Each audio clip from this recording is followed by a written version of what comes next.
I'm delighted to add my welcome to that of Brian Harris to today's ceremony. I'm really pleased that so many of you have been able to come. I hope you enjoy the ceremony itself and the celebrations which will go on afterwards. Today is not just a celebration, but it also marks the end of another academic year for our university, and for many of you, the end of your time as an undergraduate or postgraduate student with us. So today we're very much celebrating your success, thanking you for being part of our community. We're thanking you for the investment you've made in time, money and energy in achieving your success, and wishing you well for the future. I wrote this little speech, and it doesn't go on for too long, you'll be pleased to know, last week. I just read it again this morning, I think it's boring, so I'll scrap that. I always get into trouble for doing this, because we're supposed to give the interpreters advance warning, and now they're going to have to wing it. That'll make two of us. Let me start off by a bit of audience participation. Let me ask the graduates, if we put a hand up, how many of you had at least one parent who went to university? Okay, a bit higher. Okay. How many of you had at least one grandparent who went to university? Is this conclusive proof that you are significantly more intelligent than your grandparents and your parents? The answer, of course, is no. What distinguishes you from your parents and from your grandparents is that you have had opportunity which they did not have. Yeah, exactly.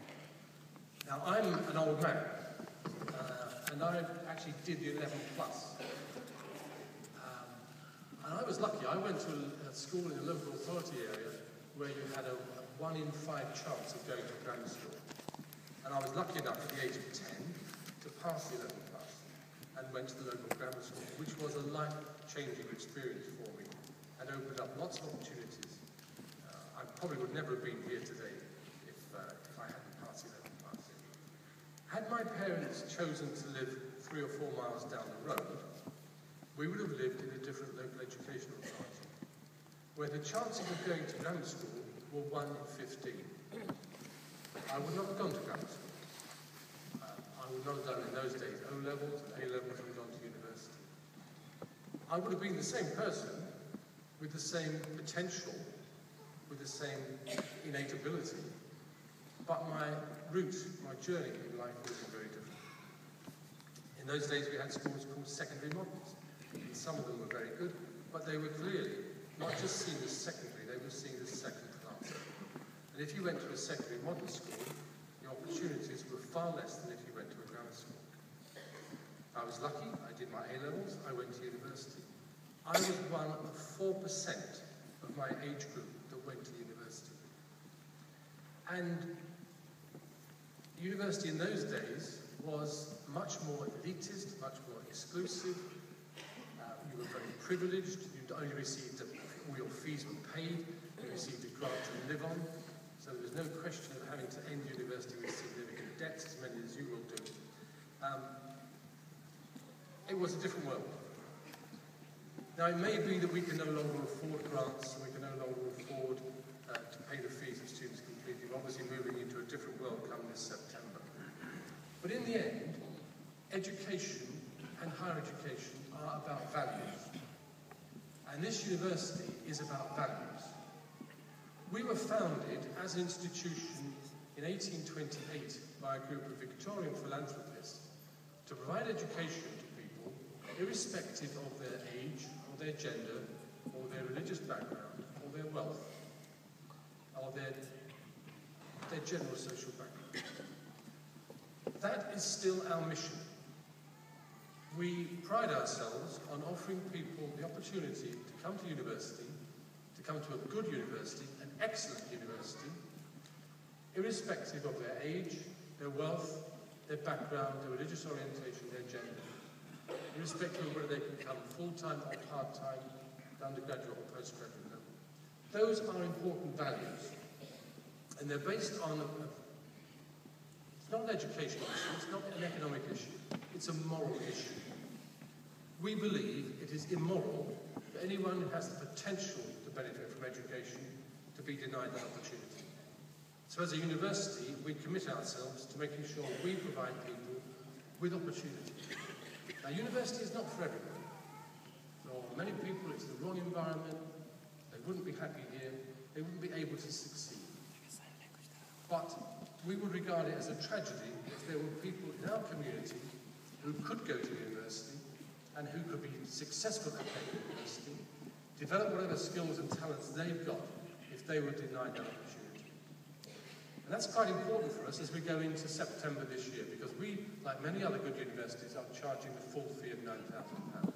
It's not a policy we support, it's not a policy we believe in, we don't believe it's a sustainable policy, and we are going to encourage our students to come here.